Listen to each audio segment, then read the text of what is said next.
तो जैसा कि लास्ट एपिसोड में हम लोगों ने देखा था कि डिंग शाओ अपने साथियों के साथ एक ट्रायल का हिस्सा बनता है ताकि वो लेवल 5 तक जाकर एक ऐसा एलिक्सियर हासिल कर सके कि जिसकी मदद से वो अपनी सिस्टर को ठीक कर सके। और वो शुरू के ट्रायल्स को तो बहुत ही आराम से पास करता जा रहा था, मगर जैसे जैसे लेवल अपग्रेड होता जाता है उसकी मुश्किलें और भी ज्यादा बढ़ती जाती है। यहाँ तक कि वो लोग तो थर्ड के बाद फोर्थ लेवल में जब आते हैं तो उनकी मौत उनकी बिल्कुल आंखों के सामने होती है, मगर वो लोग वहां पर एक कंबाइन अटैक की वजह से उस डीमन को मारने में कामयाब हो जाते हैं और उनकी स्ट्रेटेजी फिर उन्हें आगे लेकर जाती है। मगर जब लेवल 5 में वो लोग जाते हैं तो उन्हें वहां पर एक नाइट रेवन दिखाया जाता है जो कि बहुत ही ज्यादा खतरनाक और खूंखार होता है। जब वो नाइट रेवन उन लोगों को वहां पर देखता है तो उन्हें चुन चुन कर मारने की कोशिश करता है ताकि वहां मौजूद जितने भी लोग हैं वो सारे के सारे खत्म हो जाएं। वहां मौजूद जितने भी कल्टीवेटर्स होते हैं वो उस नाइट रेवन से बुरी तरह से पिट रहे होते हैं। ये देखकर डिंग शाओ काफी ज्यादा घबरा जाता है क्योंकि उसके दोस्त वो बुरी तरह से इंजर्ड हो चुके थे और जाओ फेंग उससे कहता है कि मैं अब बहुत ज्यादा वीक हो चुका हूं तो मैं अपनी पावर्स को यूज नहीं कर पाऊंगा। और दूसरी तरफ वो नाइट रेवन वहां मौजूद बाकी कल्टीवेटर्स की धुलाई कर रहा होता है, कोई भी उसका सामना नहीं कर पा रहा था, हालांकि वहां पर बहुत ही पावरफुल कल्टीवेटर्स मौजूद थे। ये देखने के बाद डिंग शाओ अपने दोस्तों को बचाने के लिए टेलीपोर्टेशन स्पेल का इस्तेमाल करते ही उन्हें वहां से फौरन से बाहर निकाल देता है, मगर उसके लिए भी उसे अपनी एनर्जी कंज्यूम करनी पड़ रही थी जिसकी वजह से उसकी पावर्स वीक होती जा रही थी। और जैसे ही डिंग शाओ मिस लिू के पास जाता है तो वो कहती है कि इस नाइट रेवन के बारे में जो इंटेलिजेंस दी गई थी वो बिल्कुल गलत थी, इसे सील नहीं किया जा सकता। मगर डिंग शाओ उससे कहता है कि तुम बेफिक्र हो जाओ, मैं तुम्हें यहाँ से बाहर भेज रहा हूँ। ये कहने के बाद वो उसे टेलीपोर्टेशन के लिए जैसे ही स्पेल लगाता है तो वो लड़की कहती है कि मैं तुमसे दोबारा बाहर मिलूंगी। इतने में मंकी बॉय भी वहां पे आता है और वो आते साथ ही डिंग शाओ को गले लगा लेता है और कहता है कि शुक्र है कि तुम बिल्कुल ठीक हो। मगर हमें दिखाया जाता है उस टावर से बाहर जाते ही जाओ फेंग फौरन से वहां मौजूद मास्टर से कहता है कि नाइट रेवन वो काफी ज्यादा ताकतवर है और वहां मौजूद जितने भी कल्टीवेटर्स हैं वो सारे खतरे में हैं। ये सुनकर वो लोग कहते हैं आखिर वहां पे चल क्या रहा है। तो जाओ फेंग उन लोगों से कहता है कि उस नाइट रेवन ने अपनी सील को तोड़ दिया है और अब डिंग शाओ वहां पर अकेला है और बाकी सारे लोग मारे जा चुके हैं। इसे लग रहा है कि जैसे वो बीस्ट किसी मोनार्च रियलम में है जो कि हमारे पावर लेवल से काफी ज्यादा हाई है। ये बात सुनने के बाद वहां पे मौजूद बाइशी थोड़ा सा घबरा जाती है और वो सीधा मंकी बॉय के पास जाती है और कहती है मुझे बताओ कि डिंग शाओ कहाँ है। तो वो लड़का कहता है कि डिंग शाओ वो तो अभी भी अंदर है, असल में मेरा टेलीपोर्टेशन तिलिस्मान वो खराब हो गया था और काम नहीं कर रहा था, जिसके बाद डिंग शाओ ने अपना तिलिस्मान यूज करते हुए मुझे वहां से बाहर निकाल दिया था। अब उसके पास अपना कोई तिलिस्मान नहीं है इसलिए वो वहां से बाहर नहीं निकल सकता। मगर यहाँ पे मौजूद एक मास्टर वो फौरन से अपने डिसाइपल से कहता है कि इस टावर को चारों तरफ से सील कर दो, वो डीमन यहाँ से निकलकर बाहर नहीं जाना चाहिए, अगर वो बाहर आ गया तो हर तरफ तबाही मचा देगा। ये सुनते ही वो लोग वहां पर चारों तरफ एक पावरफुल बैरियर बनाकर उस डीमन को सील करते हैं और दूसरी तरफ डायरेक्टर लिन वो फौरन से उस मास्टर से कहता है कि मेरा एक डिसाइपल वो अभी भी इस टावर के अंदर है इसीलिए इसे अभी अनसील कर दीजिए ताकि वो बाहर आ सके। मगर वो एल्डर कहता है तुम जानते भी हो ना कि वहां अंदर जो भी शख्स होगा वो अभी तक जिंदा नहीं बचा होगा, इसीलिए रिजल्ट वही होगा जो कि बाकी लोगों का हुआ है। मगर बाइशी उसकी बात सुनने को तैयार नहीं थी, वो फौरन से मंकी बॉय के पास जाती है और उसका वो स्पेल छीनती है और फौरन से अंदर जाने के लिए उस टावर के करीब जाकर उस तिलिस्मान को जैसे ही एक्टिवेट करती है तो वो वहां से टेलीपोर्ट हो जाती है। जिसके बाद ये सीन यहाँ पे कट हो जाता है और हम लोग देखते हैं कि बाइशी जब वो बिल्कुल छोटी थी तो वो अपनी मदर के साथ सोर्ड को कल्टीवेट किया करती थी। उसके सोर्ड स्किल्स काफी अच्छे होते जा रहे थे और वो बचपन से ही काफी ज्यादा टैलेंटेड थी और बहुत ही छोटी सी उम्र में ही उसने सोर्डमैनशिप को भी मास्टर कर लिया था। जिसके बाद वो अपनी मदर से कहती है कि मैं अब फ्लेमिंग सोर्ड टेक्निक सीखना चाहती हूँ। मगर उसकी मदर कहती है उसके लिए तुम्हें थोड़ा सा सब्र करना होगा, तुम्हें थोड़ा सा बड़ा होना होगा, जब तुम्हारे अंदर स्पिरिट पावर आ जाएगी तो तुम उसके बाद वो टेक्निक सीख सकती हो। और बाइशी अपनी मदर से कहती है पता नहीं मुझे और कितना टाइम लगेगा, मैं भी आपकी तरह ही एक पावरफुल कल्टीवेटर बनना चाहती हूँ। जिस पर उसकी मदर कहती है तुम्हें जल्दबाजी नहीं करनी चाहिए, तुम बहुत जल्द उस लेवल पे आ जाओगी। इतने हमें वहां पर एक और शख्स को दिखाया जाता है, वो कहता है कि लुवोसेंग सिटी वो पूरी तरह से डिस्ट्रॉय हो रहा है इसलिए मास्टर ने हमें कहा है कि हमें फौरन से वहां पर पहुंचना होगा। ये सुनते ही वो लेडी उस आदमी के साथ जाने लगती है तो बाइशी कहती है कि मदर क्या फिर से जा रही है। तो उसकी मदर कहती है कि तुम यहीं पर रहकर कल्टीवेशन करती रहो और अपनी सोर्ड को ज्यादा से ज्यादा प्रैक्टिस करो, मैं बहुत जल्द वापस आ जाऊंगी। मगर बाइशी कहती है कि कि मदर 2 दिन के बाद मेरा बर्थडे है, क्या आप और फादर मेरे साथ मिलकर सेलिब्रेट नहीं करेंगे?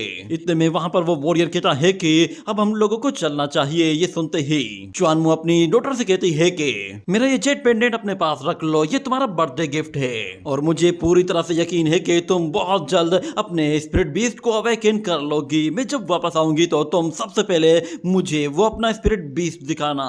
ये कहकर वो लोग वहां से चले जाते हैं और बाइची वहां पर सिर्फ उनको देखती रह जाती है और उनके इंतजार में ही हमेशा वहां पर बैठी रहती थी। मगर हम लोग वापस से प्रेजेंट सीन में आ जाते हैं जहां पर बाइची वो उस गुफा के अंदर आ पहुंची थी जहां पर वो नाइट ड्रेगन मौजूद था और इससे पहले कि वो नाइट ड्रेगन उसे मारता, अचानक से डिंगशाओ उसे वहां से पीछे हटा देता है, जिस पर बाइची कहती है तुम ठीक तो हो? तो डिंगशाओ कहता है मुझे कुछ भी नहीं हुआ, पर तुम यहाँ पे क्या कर रही हो? तो बाइची कहती है कि ये सब कुछ छोड़ो, हमें जल्द से जल्द यहाँ से निकलना होगा क्योंकि बाहर मौजूद एल्डर्स वो इस टावर को सील कर रहे हैं और हम लोग यहाँ पर फंस जाएंगे।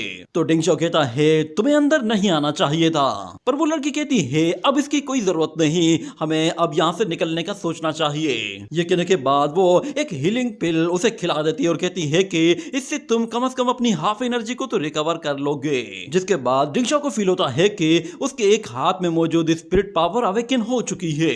मगर यहाँ पर नाइट ड्रेगन वो उन्हें देख लेता है तो वो उन पर जैसे ही हमला करता है तो वो दोनों ही वहां से पीछे हट जाते हैं और बाइशी वो उस डीमन की तरफ देखती है। वो बहुत ही ज्यादा खतरनाक और खूंखार लग रहा था, जिसके बाद वो उससे लड़ने के लिए उसे वहां से दूर ले जाती है ताकि डिंगशाओ को थोड़ा सा टाइम मिल सके। मगर हमें दिखाया जाता है कि वो डीमन उसके पीछे पड़ा रहता है, जिसकी वजह से वो लड़की नीचे की तरफ जब आ रही थी तो अचानक से वो डीमन भी उसके सामने आ गया था। मगर इससे पहले कि वो नीचे गिरती डिंगशाओ उसे कैच कर लेता है और वो नाइट ड्रेगन डीमन जब उन्हें मारने के लिए आगे बढ़ता है तो डिंगशाओ फौरन से बहुत सारे एक्सप्लोसिव स्पेल्स का इस्तेमाल करता है, जिसके जरिए वो वहां पर एक बैरियर की तरह की शील्ड बना लेता है और उस डीमन को रोकने की कोशिश करता है। पर यहाँ पर वो डीमन रुकने का नाम ही नहीं ले रहा था। ये देखने के बाद अब डिंगशाओ को समझ जाता है कि अब घी सीधी उंगली से नहीं निकलने वाला। वो वहां पर फौरन से स्पिरिट सबडूइंग स्पेल का इस्तेमाल करता है, जिसकी वजह से उसकी पावर बहुत ज्यादा बढ़ जाती है और वो अब बहुत ही स्पीड के साथ आगे बढ़ता है और जाते साथ ही उस जायंट डीमन पर एक जोरदार पंच से वार करते ही उसे ऊपर उठा लेता है।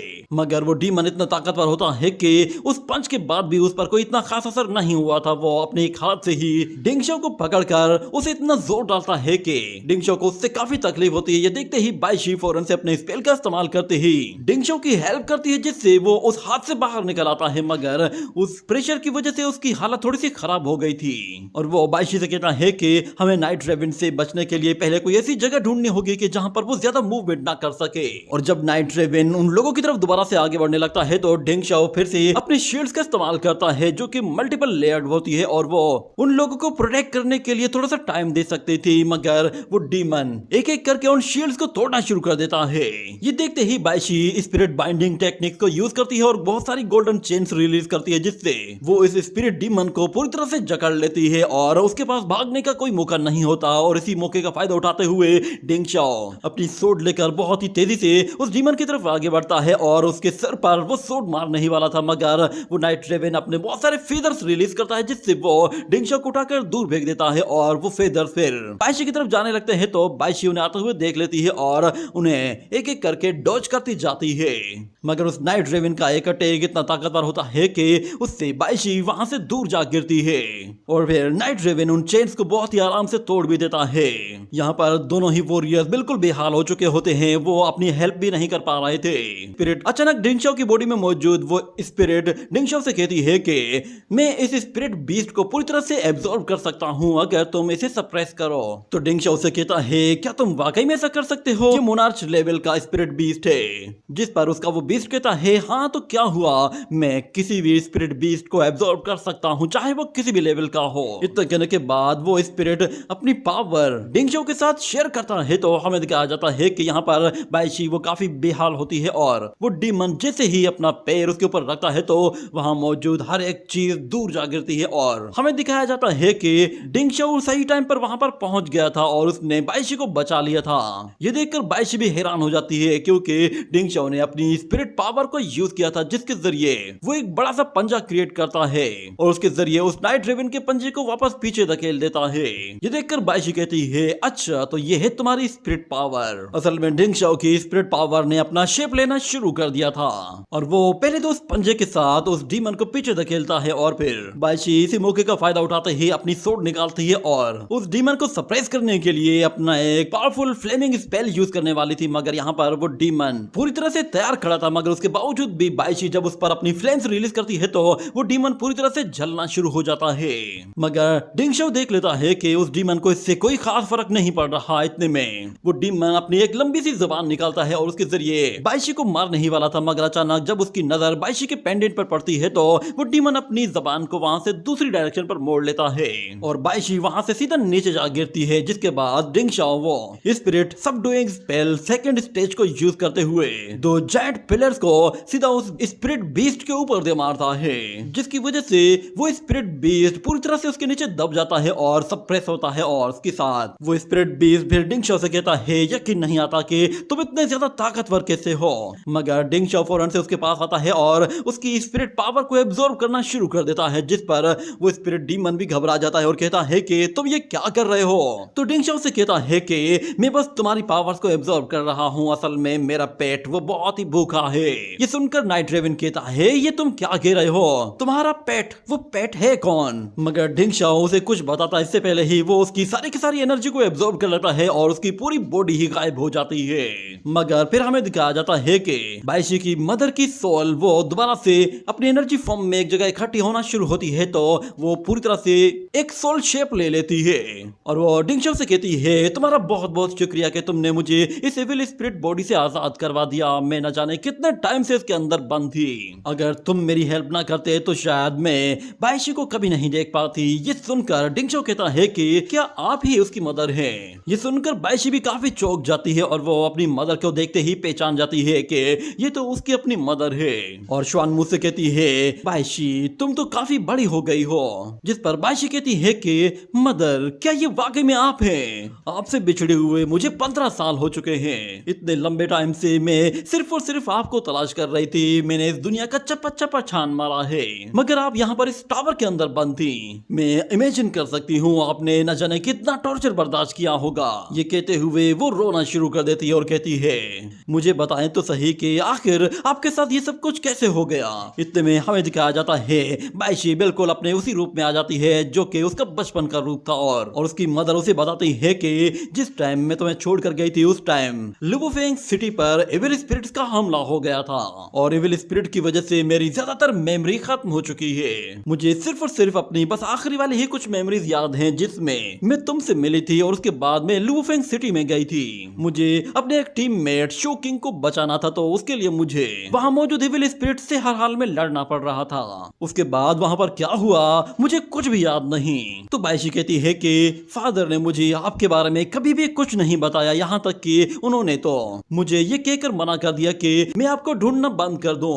तो एपिसोड की शुरुआत होती है और हमें दिखाया जाता है कि डिंग शाओ और बाइशी दोनों ही बारिश से भागते हुए कोई छुपने की जगह ढूंढते हैं। जब उन्हें एक जगह मिल जाती है तो वो लोग वहां पर छुप कर एक जगह बैठ जाते हैं और वहां बाइशी पूरी तरह से भीग चुकी होती है और न्यू ड्रेसिंग में वो काफी ज्यादा हॉट लग रही थी, जिस पर डिंग शाओ का ध्यान बार बार उसकी तरफ जा रहा होता है और ये बात बाइशी भी नोट कर लेती है। मगर डिंग शाओ जानबूझकर अपना ध्यान फिर दूसरी तरफ खींचता है और वहां पर लकड़ियां जमा करके आग जलाने की कोशिश करता है ताकि वो लोग अपना जिस्म सुखा सके। मगर बाइशी वो फौरन से वहां पर आते हुए कहती है कि इतनी मेहनत करने की कोई जरूरत नहीं, मैं अपनी फिनिक्स पावर के जरिए आग लगा सकती हूँ। ये कहते ही वो वहां पर हर जगह आग लगा देती है, जिससे डिंग शाओ को भी बहुत ज्यादा हीट महसूस होती है और वो कहता है कि तुमने जानबूझकर ये सब किया है ना। तो वो लड़की कहती है कि हाँ, मगर तुम कुछ देर पहले मुझे घूर कर देख रहे थे। तो डिंग शाओ कहता है कि नहीं, मैंने बिल्कुल नहीं देखा। मगर फिर भी बाइशी कहती है कि मुझे खुशी है कि तुम मेरे साथ इस मिशन में मौजूद हो। पर डिंग शाओ से पूछता है, तुमने कभी भी मुझे अपने फादर के बारे में नहीं बताया, क्या तुम अपने फादर के बारे में किसी को भी कुछ नहीं बताती? तो वो लड़की कहती है कि मेरी मदर के जाने के बाद मेरे फादर ने हमेशा मुझे कंट्रोल करने की कोशिश की। वो मुझे बार बार मना करते थे कि मैं अपनी मदर को ढूंढने के लिए कहीं न जाऊं। वो मुझे कभी भी मदर के बारे बारे में नहीं बताते थे। यही वजह थी कि मैं उनसे काफी दूर कैपिटल की तरफ चली आई थी। तो डिंगशो कहता है कि मुझे अब भी समझ में नहीं आ रहा कि आखिर उस टाइम हुआ क्या था कि एक साथ इतने ज्यादा लोग इफेक्ट हुए थे। तो बाइशी कहती है मुझे सब फील हो रहा है कि हम लोग सच्चाई के बेहद करीब पहुंच गए हैं। वो लोग वहाँ पर रात भर बातें करते हैं जिसकी वजह से बाइशी को नींद आ जाती है, मगर फिर सुबह होते ही वो लोग फिर घोस्ट मार्केट की तरफ चले जाते हैं जहाँ पर वो लोग एक बोट के सहारे घोस्ट मार्केट में एंटर करते हैं। तो बाइशी वहाँ पर एंटर होते ही उसे बताती है कि ये घोस्ट मार्केट असल में ब्लैक मार्केट है। यहाँ पर दुनिया भर से ऐसे लोग जमा होते हैं जो कि अपने कंट्री से भागे हुए हैं या फिर अपनी जान बचाने के लिए छुपने के लिए यहाँ पर आकर आबाद हुए हैं। उन लोगों को यहाँ पर सबसे बेस्ट सिक्योरिटी मिलती है क्योंकि ये जगह बाहर की दुनिया से बिल्कुल अलग थलग है और यहाँ पर किसी किस्म के कोई भी रूल्स अप्लाई नहीं होते। मगर डिंगशो वहाँ पे मौजूद उस बोट वाले बंदे से कहता है कि क्या आप मुझे बता सकते हैं कि यहाँ पर मैजिकल डॉक्टर कहाँ है। ये बात सुनते ही वहाँ पे मौजूद कोई और शख्स मूवमेंट करता है जिसके बारे में बाइशी को पता चल जाता है कि यहाँ पर कुछ ना कुछ हो रहा है। वो ये बात नोट करती है कि वहाँ पर कुछ ऐसे लोग मौजूद हैं जो कि उन लोगों पर नजर रख रहे हैं, जिसके बाद वो फौरन से डिंगशो को जाकर बताती है। तो इतने में वहाँ मौजूद कुछ लोग जैसे स्वॉर्ड निकालते हैं तो डिंगशो और बाइशी वहाँ से भाग जाते हैं। ये देखते ही वो लोग उनका पीछा करते हैं और उन लोगों के ऊपर लैंटर्न्स थ्रो करते हैं, मगर उसका कोई फायदा नहीं होता। इतने में एक वॉरियर अपने स्वॉर्ड अटैक के जरिए उस घर को पूरी तरह से डिस्ट्रॉय कर देता है जिसके ऊपर वो लोग भाग रहे थे, मगर नीचे गिरने के बाद भी वो रुकने का नाम नहीं लेते और तेजी से बाहर निकल कर आते हैं। और हमें दिखाया जाता है कि वो वॉरियर्स अभी भी उनके बिल्कुल पीछे थे, मगर अचानक से एक स्पेल आता है जिससे गोल्डन चेन्स निकलती हैं और वो उस वॉरियर को पकड़ लेती हैं। और हमें वहां पर एक एल्डर को दिखाया जाता है जो कि उन लोगों की हेल्प करते हुए उन्हें वहां से बाहर ले जाता है और कहता है कि इन लोगों को थोड़ा सा एंजॉय करने दो। ये कहने के बाद वो एल्डर उन लोगों को अपने साथ बोट में वहां से दूर ले जाता है, जिसके बाद डिंगशो उसका शुक्रिया अदा करता है और उस एल्डर से कहता है कि क्या आप जानते हैं कि हम लोग मैजिकल डॉक्टर को कहां मिल सकते हैं। ये सुनते ही वो बंदा हंसना शुरू कर देता है, जिस पर वो लोग भी काफी कंफ्यूज होते हैं कि ये हंस क्यों रहा है, मगर वो एल्डर कहता है कि ये नाम काफी अच्छा है। ये कहने के बाद वो उस बोट में से एक तख्ता निकालता है और उसे ऊपर ले जाकर एक ब्रश के जरिए अपना नाम उसके ऊपर लिख देता है जो कि मैजिकल डॉक्टर होता है। इस नाम से वो काफी ज्यादा खुश भी था और उस नाम को वो अपनी क्लिनिक के बाहर चिपका देता है। और उन लोगों को जब अपने क्लिनिक के अंदर ले जाता है तो वो क्लिनिक असल में एक गुफा की तरह की होती है और उन लोगों को ये बात समझ में नहीं आ रही थी कि आखिर ये मैजिकल डॉक्टर है तो फिर ये यहाँ पे क्यों रहता है। मगर फिर डिंगशो से कहता है क्या वाकई में आप ही मैजिकल डॉक्टर हैं, क्या आप हमारी हेल्प कर सकते हैं। तो वो एल्डर कहता है कि तुमने मुझे एक बहुत अच्छा नाम दिया है तो इसीलिए मैं तुम लोगों के लिए काम कर सकता हूँ, बताओ मैं तुम्हारे लिए क्या करूं। तो डिंगशो कहता है कि मेरी सिस्टर वो एविल स्पिरिट की वजह से बहुत ज्यादा बीमार है, मैं चाहता हूं कि आप उसकी मदद कीजिए और उसकी बॉडी के अंदर से उस एविल स्पिरिट को हमेशा के लिए खत्म कर दीजिए। पहले तो उस एल्डर को लगा कि उसके साथ जो लड़की मौजूद है वही उसकी सिस्टर है, मगर बाद में वो समझ जाता है कि वो इसकी बात नहीं कर रहा। वो फौरन से जाता है और अपनी स्टिक के जरिए एक कुर्सी को उठाकर सीधा रखता है और उस पर बैठते हुए उन लोगों से कहता है कि तो तुम लोग चाहते हो कि मैं उस लड़की के अंदर से वो एविल स्पिरिट निकालूं। और डिंगशो फौरन से उसके सामने 2 बोतल्स ला के रख देता है और कहता है कि अगर आप मेरी सिस्टर के अंदर से वो एविल स्पिरिट निकाल देंगे तो मैं आपको मुंह मांगी रकम दूंगा। ये सुनकर वो एल्डर कहता है क्या मुंह मांगी रकम। तो डिंगशो कहता है कि हाँ, जिस पर वो एल्डर कहता है कि कितनी ज्यादा रकम दे सकते हो। तो डिंगशो कहता है आप मांग कर देखिए, जो आप बोलेंगे वो मिल जाएगा। मगर वो एल्डर कहता है शायद तुम मुझे वो चीज नहीं दे पाओगे जो मैं तुमसे मांगूंगा। मगर डिंगशो कहता है मैं अपनी जान देने को भी तैयार हूँ, आप बस एक बार मांग कर देखिए। ये सुनते ही वो एल्डर कहता है क्या वाकई में तुम श्योर हो। तो डिंगशो कहता है कि मैं डेडली श्योर हूँ, आप बिल्कुल बेफिक्र हो जाएं। ये सुनने के बाद वो एल्डर जोर जोर से हंसना शुरू हो जाता है, जिस पर बाइशु को भी काफी अजीब सा फील होता है। उसे लगा कि शायद वो उन लोगों का मजाक उड़ा रहा है। मगर इतने में ही अचानक वो एल्डर फौरन से उस टेबल को हटाते ही अपनी स्टिक के जरिए डिंगशो को पकड़कर पीछे ले जाता है और जैसे ही बाइशु मूव करती है तो वो उस पर भी स्पेल के जरिए उसे एक जगह लॉक कर देता है जिससे वो मूव नहीं कर पाती और यहाँ पर वो एल्डर अपनी स्टिक के जरिए डिंगशाओ को नीचे लिटा देता है और उससे कहता है कि अगर तुम अपनी जान देना चाहते हो तो मुझे ये काबिल कबूल है क्योंकि तुम्हारी बॉडी वो सबसे ज्यादा रेयर बॉडी है। मगर डिंगशाओ से कहता है मेरी आपके साथ कोई दुश्मनी नहीं, तो फिर आप ऐसा क्यों करना चाहते हैं? मैंने बस आपको अपनी सिस्टर को हील करने के लिए कहा है। ये कहने के बाद वो जैसे स्पेल यूज करने की कोशिश करता है तो वो एल्डर अपना एक पैर उसके हाथ के ऊपर रख देता है और कहता है कि मैं बिल्कुल फेयर पर्सन हूँ, मैंने तुमसे जो वादा किया है मैं वो जरूर पूरा करूंगा। मैंने कहा है कि मैं तुम्हारी सिस्टर को हील करूंगा तो मैं उसे जरूर हील करूंगा, मगर उससे पहले मैं अपनी डील कंप्लीट करूंगा। तुमने मुझे अपनी बॉडी देने का वादा किया है तो मैं तुमसे ये बॉडी लूंगा। ये कहने के बाद वो उसके फोरहेड पे एक स्पेल लगाता है और उसकी कॉन्शियसनेस में जाने के लिए अपनी सोल को उसकी बॉडी के अंदर ट्रांसफर कर देता है। जिसके बाद वो उस कॉन्शियसनेस में आता है तो उसे दिखाई देता है कि वहां पर एक छोटा सा डोमेन है और उस डोम के अंदर डिंगशाओ की स्पिरिट मौजूद है, मगर उसे दिखाई नहीं दे रहा था कि वो स्पिरिट है क्या। और यहाँ पर डिंगशाओ भी आ पहुंचता है और वो कहता है कि प्लीज एल्डर उससे दूर हट जाए, मैं आपको कोई चोट नहीं पहुंचाना चाहता। मगर हमें दिखाया जाता है कि वो एल्डर तो बहुत ही ज्यादा ताकतवर होता है और डिंगशाओ उसका कुछ भी नहीं बिगाड़ पा रहा था, उल्टा डिंगशाओ ही वहां पर मार खाने लगता है। वो एल्डर उससे कहता है कि मैं तुम्हारी हेल्प कर रहा हूं, मैं इस बीस्ट को इसके अंदर से बाहर निकालकर देखना चाहता हूं किस तरह का बीस्ट है। जिसके बाद डिंगशाओ अपनी स्पीड बढ़ाता है और उस पर अटैक करने की कोशिश करता है, मगर उसका कोई फायदा नहीं होता है। और यहाँ पर वो एल्डर जैसे ही अपनी स्काई साउंडरिंग टेक्निक को यूज करते हुए अपनी जायंट एक्स के साथ उस डोम को तोड़ने वाला होता है तो अचानक डिंगशाओ उसके सामने शील्ड बना लेता है और वो वेपन इतना स्ट्रॉन्ग होता है कि वो उस शील्ड को भी तोड़ देता है और उसके वजह से डिंगशाओ थोड़ा सा इंजर्ड होता है और वहां से पीछे जा गिरता है। मगर हम देखते हैं कि वो अभी भी हार मानने को तैयार नहीं था। वो अपनी लाइटनिंग स्पीड स्पेल को यूज करता है, मगर उसकी स्पीड उस एल्डर के आगे कुछ भी नहीं होती। वो एल्डर पलक झपकते ही उसकी दूसरी तरफ कभी दाएं से तो कभी बाएं से आ जाता है और अपनी स्टिक के जरिए उस पर इतना जोर से वार करता है कि डिंगशाओ को उसका इंपैक्ट बहुत ही ज्यादा फील होता है और वो वहां से काफी दूर जा गिरता है। इतने में उस एल्डर को दिखाई देता है कि वहां पर तो बहुत बड़े बड़े स्टोन्स हैं जिनके ऊपर कुछ सीलिंग स्पेल्स लगे हुए हैं। उन स्टोन्स को देखने के बाद उसे याद आता है कि ये सीलिंग स्पेल्स तो उसके ही अपने मास्टर के बनाए हुए 81 सीलिंग स्पेल्स हैं। और उसे याद आता है ये तो आज से 15 साल पहले दो बच्चों के लिए यूज किए गए थे और वो दोनों बच्चे कोई और नहीं बल्कि एक डिंगशाओ था और उसकी दूसरी सिस्टर थी। उन एल्डर्स ने उन लोगों की बॉडी पर पहले से ही सील्स लगाकर उन्हें पूरी तरह से कंट्रोल में कर लिया था। ये याद आने के बाद वो एल्डर कहता है कि अच्छा तो ये बात है। और यहाँ पर डिंगशाओ उसे मारने के लिए अपनी सोर्ड निकाल कर आगे बढ़ता है तो अचानक से बीच में वो रेड एंड ब्लैक फ्यूम आ जाता है जिसकी वजह से डिंगशाओ पीछे हट जाता है और वो एल्डर कहता है कि लगता है शायद हमें किस्मत ने एक दूसरे के साथ मिलाया है। ये जिंदगी बिल्कुल एक गेम की तरह है और हम लोग सारे के सारे इसके अंदर मौजूद मोहरों की तरह हैं। चलो मैं तुम्हें आज यहाँ पर एक न्यू टेक्निक सिखाता हूँ। ये कहने के बाद वो उससे कहता है कि इस टेक्निक को स्काई साउंडरिंग एक्स टेक्निक कहते हैं और वो उसे वहां पे मौजूद उस रेड एंड ब्लैक फ्यूम के बारे में कहता है कि ये चीज तुम्हारी एविल स्पिरिट को सप्रेस करने की कोशिश कर रही है ताकि तुम कभी भी अपनी लिमिट से बाहर ना जा सको।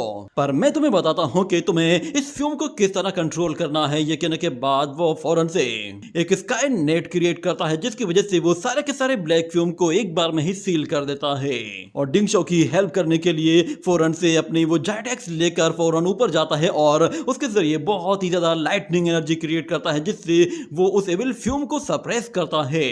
ये देखकर उस डोम के अंदर से वो बीस्ट कहता है कि ये तो बहुत ही लाजवाब है, मैं अच्छा फील कर रहा हूँ। जैसे जैसे ये डार्कनेस खत्म होने लगेगी मैं अपने आप ही बाहर आने लगूंगा। इतना कहने के बाद अचानक से वो लोग उस कॉन्शियसनेस से बाहर आ जाते हैं और उस एल्डर को थोड़ी सी इंजरी होती है, मगर डिंगशाओ ने यहाँ पर ब्रेक थ्रू कर लिया था और ये बात बाइशी को पता चल जाती है कि उसने ब्रेक थ्रू करके स्पिरिट सोल्जर रियलम को अचीव कर लिया है। और डिंगशाओ उस एल्डर को कहता है कि इस हेल्प के लिए आपका बहुत बहुत शुक्रिया और वो उस लड़की के बारे में भी कहता है कि प्लीज अब इसे भी रिलीज कर दीजिए, ये मेरे साथ है। ये कहने के बाद वो एल्डर उसका वो जेट पेंडेंट देखने के लिए उसे अपनी तरफ खींच लेता है और उसे जब देख रहा होता है तो वो साथ में उस लड़की को रिलीज भी कर देता है। जिसके बाद वो लड़की गुस्से में उसे मारने के लिए आगे बढ़ती है और कहती है तुम्हारी हिम्मत कैसे हुई मुझे लॉक करने की। मगर डिंगशाओ उसे रोकने की कोशिश करता है तो वो कहती है कि मैं इसे हर हाल में मजा चखाऊंगी चाहे कुछ भी हो जाए। ये कहने के बाद वो अपनी स्पिरिचुअल मल्टीपल सोर्ड टेक्निक को यूज करती है तो अचानक वो उस एल्डर के हाथ में अपना वो जेट पेंडेंट देखती है तो वो फौरन से अपनी सोर्स को इरेज कर देती है और उस एल्डर से कहती है कि मेरा वो जेट पेंडेंट मुझे फौरन वापस कर दो। मगर वो एल्डर कहता है कि इस तरह का जेट पेंडेंट सिर्फ डुआनमू पहना करती थी, मगर ये कंप्लीट जेट पेंडेंट है, मगर और तुम्हारी मदर वो हाफ पहना करती थी। ये सुनने के बाद बाइशी कहती है कि इसका मतलब ये है कि आप मेरी मदर के मार्शल ब्रदर थे और हमें पता चलता है कि शू किंग ही असल में मेडिकल डॉक्टर है जिसके बारे में डुआनमू ने उन लोगों को बताया था।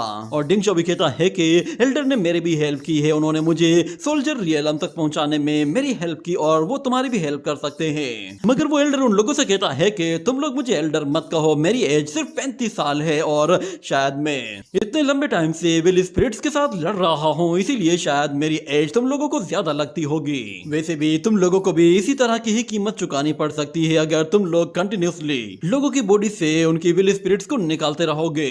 और यहाँ पर बाइशी वो उसे बुरा भला कहना शुरू कर देती है। तो फिर वो एल्डर उसे कहता है कि अगर मुझे बुरा भला कहने से ही तुम अपनी नफरत को खत्म कर सकती हो तो ये भी ठीक है, मगर मैं ये बता दूं कि तुम अपनी मदर की तरह बिल्कुल भी नहीं हो। तुम्हारी मदर वो बिल्कुल सॉफ्ट थी और तुम्हारी मदर की कुछ चीजें तुम्हारे अंदर अभी भी मौजूद हैं, जैसे कि तुम्हारी काइंडनेस वो बिल्कुल तुम्हारी मदर की तरह की है। ये सुनने के बाद बाइशी कहती है कि मेरे सामने उनका नाम बार बार इस तरह मत लो। तुम्हें क्या लगता है कि वो तुम्हारे बारे में जानकर खुश होती होगी? तुम लोग जानते भी हो ना कि तुमने उन लोगों के साथ क्या किया था। तो वो एल्डर कहता है कि हाँ मैं जानता हूँ, उस वक्त मैंने उसे खो दिया था। जिस पर डिंगशो कहता है कि प्लीज मुझे बताइए तो सही कि उस वक्त हुआ क्या था। तो वो एल्डर उन लोगों को बताता है कि लुवोफेंग सिटी पर उस वक्त हर तरह से विल स्पिरिट्स ने हमला कर दिया था। हमारे मास्टर ने हमें फौरन से ऑर्डर दिया था कि हम लोग सिटी में रेस्क्यू के लिए पहुंच जाएं, मगर हम लोग सिटी के बाहर ही इविल स्पिरिट्स का शिकार बन गए थे। इविल स्पिरिट्स ने चारों तरफ से हमें घेर रखा था और वो सारे की सारी इविल स्पिरिट्स मोनार्च रियलम की थी। हम लोग तकरीबन वहां पर मारे जाने वाले थे, मगर अचानक से डुआनमू ने वहां पर एक चाल चली। उसने मुझे सूखे हुए कुएं के अंदर धक्का दे दिया और उसे ऊपर से सील कर दिया ताकि बाकी के डीमंस वो मुझ पर कोई हमला न कर सके और वो अकेले ही फिर उन लोगों के साथ लड़ रही थी। किसी तरह मैं वहां से बाहर निकल आया और मैंने देखा कि डुआनमू वो अब मर चुकी है। उसकी मौत का सुनकर मैं बहुत ही ज्यादा सदमे में चला गया था। मेरा दिल चाह रहा था कि शायद उसकी जगह मैं मारा जाता। उस एल्डर की बातें सुनने की वजह से बाइशी भी रोने लगी थी और डिंगशो उसे बताता है कि हम लोग अभी अभी एक ऐसे डीमंस के साथ लड़कर आ रहे हैं जो कि असल में डुआनमू की सोल से ही बना हुआ डीमन था। ये सुनकर वो एल्डर भी हैरान हो जाता है और कहता है कि क्या कहा तुमने, कहाँ है वो? तो बाइशी कहती है हमने मदर की सोल को प्योरीफाई कर दिया है। वो स्पिरिट सेपरेशन टावर के अंदर कई सालों से बंद थी। उन्होंने न जाने वहां पर कितनी ज्यादा सख्तियां बर्दाश्त की थी, जिसके बाद जाकर वो इतनी ज्यादा एविल बन गई थी। मगर वो एल्डर कहता है कि ये जिंदगी सच में कितनी ज्यादा बेरहम है। जिंदगी तो हमेशा मुश्किलों में गुजरती है, मगर मौत के बाद की जिंदगी भी उसके लिए एक अजाब बन गई थी। सोचा नहीं था कि मरने के बाद वो इतना ज्यादा टॉर्चर बर्दाश्त करेगी। मगर दूसरी तरफ बाइशी कहती है कि शायद उनकी किस्मत में यही लिखा था, मगर उन्होंने कभी भी मुझसे आपका कोई जिक्र नहीं किया था। मगर हम लोग जानना चाहते हैं कि आखिर 15 साल पहले लुवोफेंग सिटी में क्या हुआ जिसकी वजह से इतना सब कुछ हो गया। तो वो एल्डर उन लोगों को बताता है कि मैंने अपने मास्टर से सिर्फ इतना सुना था कि हम लोगों को लुवोफेंग सिटी में मौजूद 49 पेयर्स को रेस्क्यू करना था जिन पर वो एविल स्पिरिट्स हमला कर रही थी। हम लोगों ने कभी भी ये नहीं सोचा था कि हमारी फॉर्मेशन वो हमारे ही अगेंस्ट यूज की जाएगी। 49 पेयर्स में से सिर्फ और सिर्फ हम लोग एक पेयर बेबीज को बचा पाए और हमारा मास्टर वो दिल का बहुत ही अच्छा था, इसीलिए उसने सोचा कि वो उन बेबीज को एडॉप्ट कर लेगा। तो डिंगशो कहता है कि एल्डर क्या मैं जान सकता हूँ कि आपके मास्टर का नाम क्या था? तो वो एल्डर कहता है उनका नाम डिंग युआन था। ये सुनते ही डिंगशो कहता है वो तो मेरे ग्रैंडफादर हैं। तो वो एल्डर कहता है कि हाँ, मगर तुम लोगों को एडॉप्ट करने के बाद उसने इन्वेस्टिगेशन शुरू की थी कि आखिर लुवोफेंग सिटी पर ये सब हमला क्यों किया गया है। उन्होंने कई साल इसके ऊपर इन्वेस्टिगेशन की, मगर सारी की सारी इन्वेस्टिगेशन बिल्कुल बेकार चली गई। इतने में यहाँ पर डिंगशो उसे वही ब्लैक पेपर स्पेल दिखाता है और कहता है कि क्या आप इसके बारे में कुछ जानते हैं? तो वो एल्डर कहता है कि ऐसा लग रहा है कि जैसे ये black pepper spell Shao Yu का है जो कि लॉर्ड ऑफ लुवोफेंग सिटी था। मगर हम लोगों ने पहले ही उसकी करतूतों की सजा उसे दे दी थी। तुम्हें ये स्पेल कहाँ से मिला है? तो डिंगशा उसे बताता है कि हम लोग कुछ दिन पहले इविल स्पिरिट से मिले थे और वो इविल स्पिरिट इसी तरह का ही ब्लैक पेपर स्पेल यूज कर रही थी और हम लोगों ने इससे पहले भी जितने भी इविल स्पिरिट्स को मारा है वहां पर भी हमें इसी तरह के ब्लैक पेपर स्पेल मिले थे। और मेरी सिस्टर वो जब भी बेहोश होती है मुझे उसकी बॉडी पर इसी तरह का ही एक ब्लैक पेपर स्पेल दिखाई देता है। ऐसा लगता है कि शायद उसका उस पेपर स्पेल के साथ कोई ना कोई लेना देना है। और वो एल्डर कहता है कि मेरी पावर इस वक्त काफी ज्यादा वीक हो चुकी है, मुझे नहीं लगता कि इस वक्त मैं तुम्हारी सिस्टर को हील कर पाऊंगा। तो डिंगशा कहता है क्या उसे सरप्राइज करने का कोई और तरीका नहीं? जिस पर वो एल्डर कहता है कि नहीं, ऐसा बिल्कुल भी नहीं है। मास्टर ने मुझे इस मेथड के बारे में एक मर्तबा बताया था। वो इससे पहले कि डिंगशा को कुछ बता पाता अचानक से वहां पर बहुत सारी सोर्ड्स आती हैं और वो सीधे डिंगशा और बाइशे की तरफ जा रही होती हैं। और इतने में वो एल्डर फौरन से उन दोनों को धक्का देकर दूर हटाता है और उन सोर्ड्स को रोकने के लिए अपनी वाटर टेक्निक को यूज करते ही उन सोर्ड्स को ब्लॉक कर लेता है। मगर वहां से बहुत सारी सोर्ड्स आती हैं तो उन्हें रोकने के लिए उस एल्डर को बार बार अपनी एनर्जी को यूज करना पड़ता है और उन सोर्स को ब्लॉक करना पड़ता है। मगर हमें दिखाया जाता है कि अचानक से एक अटैक सीधा उसकी ही तरफ आता है जिससे वो खुद को नहीं बचा पाता और वहां से दूर जा गिरता है। जिसके बाद डिंगशा और बाइशी दोनों ही खड़े होते हैं और वो देखते हैं कि वो एल्डर उस अटैक की वजह से काफी ज्यादा हर्ट हुआ है। और वो एल्डर उन लोगों से कहता है कि फाइनली अब मैं डुआनमू से मिल पाऊंगा। और बाइशी कहती है तुम इनका ख्याल रखो, मैं जाकर जरा उन लोगों को देखती हूँ। ये कहने के बाद वो वहां से चली जाती है और डिंगशा जैसे जाता है तो डिंगशा को वो एल्डर पकड़ लेता है और कहता है कि तुम्हें ग्रेट वेस्टलैंड की तरफ जाना होगा, वहां पर तुम्हें ग्रेट प्योरिफिकेशन सोर्स मिलेगा। ये कहने के बाद वो एल्डर वहीं पर ही गिर जाता है और उसकी डेथ हो जाती है। जिसके बाद डिंगशा वो उसे इविल स्पिरिट में कन्वर्ट होने से पहले ही अपनी फॉर्मेशन के जरिए उसकी सोल को प्योरीफाई करने की कोशिश करता है ताकि बाद में कोई इविल स्पिरिट उसकी बॉडी पर कंट्रोल ना कर सके। ये कहने के बाद हम देखते हैं अपने सोल प्योरिफिकेशन मेथड के जरिए उसकी सोल को पूरी तरह से प्योरीफाई करके वहां से हमेशा के लिए भेज देता है। और दूसरी तरफ बाइशी वो उन मास्क वॉरियर्स के साथ फाइट कर रही होती है जो कि बहुत ही ज्यादा स्ट्रांग होते हैं और वो 3 होते हैं, इसीलिए बाइशी को उनसे लड़ने में थोड़ी सी दिक्कत का सामना करना पड़ रहा होता है। मगर वो फिर भी अपने सोड स्किल्स के जरिए उनका मुकाबला कर रही होती है और वो तीनों के तीनों एक साथ मिलकर उस पर बार बार अटैक कर रहे होते हैं जिसकी वजह से वो लड़की अकेले ही उनका कुछ भी नहीं बिगाड़ पा रही थी। इतने में जब वो लोग एक साथ ही उस पर अटैक करते हैं और वो सारी सोर्ड्स एक साथ ही उसके बेहद करीब आ जाती हैं तो अचानक से एक और स्पेल उस लड़की के बिल्कुल पीछे से आता है और उन सारी सोर्ड्स को डिस्ट्रॉय कर देता है। और हमें दिखाया जाता है वो अटैक असल में डिंगशा ने ही किया था। और वहां मौजूद वो मास्क वॉरियर्स डिंगशा से कहते हैं कि हमारे मास्टर ने हमें ऑर्डर दिया है कि हम तुम्हें हर हाल में यहाँ से लेकर जाएं, इसीलिए बेहतर ये है कि हमारी बात मान लो वरना तुम मारे जाओगे। मगर डिंगशा कहता है कि तुम जो कोई भी लोग हो मैं तुम लोगों को यहाँ से जिंदा जाने ही नहीं दूंगा। इतना कहने के बाद अपनी बॉडी से इतनी जोरदार एनर्जी वेव रिलीज करता है कि वो उस पूरे के पूरे गेट को ही उखाड़ फेंकता है जिसके ऊपर वो लोग खड़े हुए थे। और इतने में डिंगशा वो उसी गेट के पास से जाते हुए उन लोगों के ऊपर अपनी सोर्ड के साथ अटैक करता है तो वो लोग एक साथ ही उसे काउंटर करने की कोशिश करते हैं। मगर डिंगशा वो काफी ज्यादा स्ट्रांग हो चुका था और फौरन से नीचे आने के बाद वो उन लोगों पर दोबारा से अटैक करता है। जिसके बाद वो लोग जब उसे रोकते हैं तो डिंगशा इतनी जोर से पुश करता है कि वो वॉरियर वहां से दूर जा गिरता है। और फिर वहां मौजूद एक वॉरियर उस पर पीछे से वार करता है तो डिंगशा इस मर्तबा अपनी शील्ड को यूज करता है। और अभी उसने क्योंकि ब्रेक थ्रू किया था तो उसकी एनर्जी फुली चार्ज हो चुकी थी और वो पहले से ज्यादा ताकतवर भी हो गया था जिसकी वजह से वो उन लोगों पर अकेला ही भारी पड़ने लगा था। वो तीनों ही वॉरियर एक साथ मिलकर भी उसका कुछ नहीं बिगाड़ पाते। जिसके बाद वहां मौजूद एक वॉरियर उसके ऊपर अपनी मल्टीपल सोर्ड फॉर्मेशन को यूज करता है जिससे वहां पे हजारों सोर्ड्स बरसने लगती हैं। मगर डिंगशा की स्पीड इतनी ज्यादा तेज होती है कि वो उस सोर्ड की बारिश में भी बहुत ही आराम से यहाँ वहां मूव करते हुए अपने आप को बचा पा रहा होता है। पर अचानक उसके ऊपर एक और वॉरियर अपनी हेवनली थंडर टेक्निक को यूज करता है जिससे वो वहां पर बहुत ही जोरदार लाइटनिंग गिराता है और उससे डिंगशा थोड़ा सा हर्ट होता है और वहां से पीछे जा गिरता है। मगर उसकी हिम्मत अभी भी नहीं टूटी थी। वो जानता था कि वो अकेला ही उन लोगों को हरा सकता है, इसीलिए वो अपनी आंखें बंद करता है और फिर ओल्ड मैन की हेवनली सनड्रिंग एक्स टेक्निक को यूज करता है जिसके जरिए वो उस ड्रैगन हैंड के साथ साथ उस जायंट एक्स को समन करता है। तो वो तीनों ही वॉरियर ये देखते ही अपने सामने गोल्डन शील्ड बना लेते हैं। मगर वो सनड्रिंग टेक्निक इतनी ताकतवर होती है कि वो उस शील्ड को तोड़ देती है और साथ में वो वॉरियर्स भी उसकी वजह से बहुत ही बुरी तरह से हर्ट होते हैं। उस जायंट एक्स का इंपैक्ट इतना ज्यादा होता है कि वो तीनों के तीनों वॉरियर्स एक साथ मिलकर भी उसे नहीं रोक पाए थे। जिस पर डिंग शाओ समझ जाता है कि ये एक वेपन ही उन लोगों के लिए काफी है। और यहाँ पर बायशी अपनी स्वॉर्ड उनकी गर्दन पे रखती है और फिर डिंग शाओ उन लोगों से कहता है कि चलो अब शराफत से बताओ कि तुम लोगों को किसने भेजा है। तुम लोग कहीं लिंगबू डिवीजन से तो बिलोंग नहीं करते। वो लोगों से कोई जवाब नहीं देते, जिस पर डिंग शाओ उन्हें गुस्से से कहता है कि चलो बताओ भी।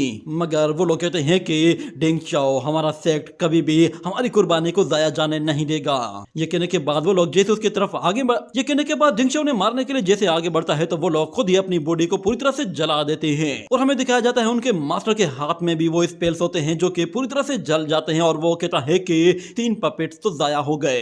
इतना कहने के बाद वो डिंग शाओ की सिस्टर की तरफ देखता है जो कि घर में मौजूद थी। और डिंग शाओ जब वो अपना मिशन कंप्लीट करके घर वापस आता है और अपनी सिस्टर से कहता है कि मैं वापस आ चुका हूँ, मगर उसकी सिस्टर कोई भी रिप्लाई नहीं देती। और डिंग शाओ की बॉडी में मौजूद वो स्पिरिट बीस्ट उससे कहता है कि मुझे फील हो रहा है कि यहाँ पर काफी ज्यादा स्ट्रेंज एनर्जी है, हमने ये पहले भी फील की है। और वहां पर बायशी से कहती है जरा यहाँ पर देखो। उन लोगों को वहां पर भी एक ब्लैक पेपर स्पेल मिलता है जिस पर वो लोग समझ जाते हैं कि यहाँ पर कोई एविल डीमन आया था और वो शायद लिंगर को अपने साथ किडनैप करके ले गया है। तो डिंग शाओ कहता है पता लगा सकती हो कि वो इस वक्त कहां पर होगी। तो बायशी उसका पता लगाने के लिए अपने स्पिरिचुअल बर्ड का इस्तेमाल करती है और इतने में वहां पर उन लोगों को एक नोटिफिकेशन भी मिलता है जो कि सेक्ट की तरफ से आया होता है और वो उन लोगों को बताता है कि उन लोगों को अर्जेंटली अपने सेक्ट में पहुंचना होगा। इतने कहने के बाद हमें दिखाया जाता है कि उन लोगों की एकेडमी के बाहर सारे ही लोग मौजूद होते हैं और डायरेक्टर लिन उन लोगों से कह रहा होता है कि इस मर्तबा डीमंस का हमला बाय ही सिटी पर हुआ है जिसकी वजह से वहां पर बहुत ज्यादा नुकसान हुआ है और काफी लोगों की जाने गई हैं और उन लोगों को अब हम लोगों की हेल्प की जरूरत है, इसलिए हम लोगों को अब जल्द से जल्द वहां पर जाना होगा और उन डीमंस के साथ लड़ना होगा। हमारा गुइबू डिवीजन वो बाय ही सिटी का एक अलायंस है, इसीलिए हम लोगों को भी अब उनकी हेल्प के लिए जाना पड़ सकता है। मुझे बताओ कि तुम लोगों में से कौन कौन वहां पर जाना चाहता है। ये सुनने के बाद बाय ही का वो स्पिरिचुअल बर्ड भी वापस आ जाता है और उस बर्ड को लिंगर के बारे में पता चल जाता है कि वो कहां पर मौजूद है। बायशी वो डिंग शाओ को बताती है कि तुम्हारी सिस्टर वो भी बाय ही सिटी में मौजूद है। ये सुनने के बाद डिंग शाओ कहता है कि मुझे वहां पर हर हाल में जाना होगा और इसके लिए मुझे इस मिशन को सपोर्ट करना होगा और उसका हिस्सा बनना होगा। मैं तुमसे वहीं पर ही बाय ही सिटी में मिलूंगा। ये कहने के बाद हमें दिखाया जाता है वहां पर बहुत सारे लोग होते हैं और वो लोग उस मिशन के लिए अपने आप को रजिस्टर करवा लेते हैं और वहां से निकल जाते हैं, जिसके बाद डिंग शाओ भी अपने आप को रजिस्टर करवाता है और वहां से चला जाता है। और दूसरी तरफ मास्टर लिन कहता है कि पता नहीं इस मिशन में कितने लोग जान से जाएंगे। ये कहने के साथ ही ये एपिसोड यहीं पे ही एंड हो जाता है।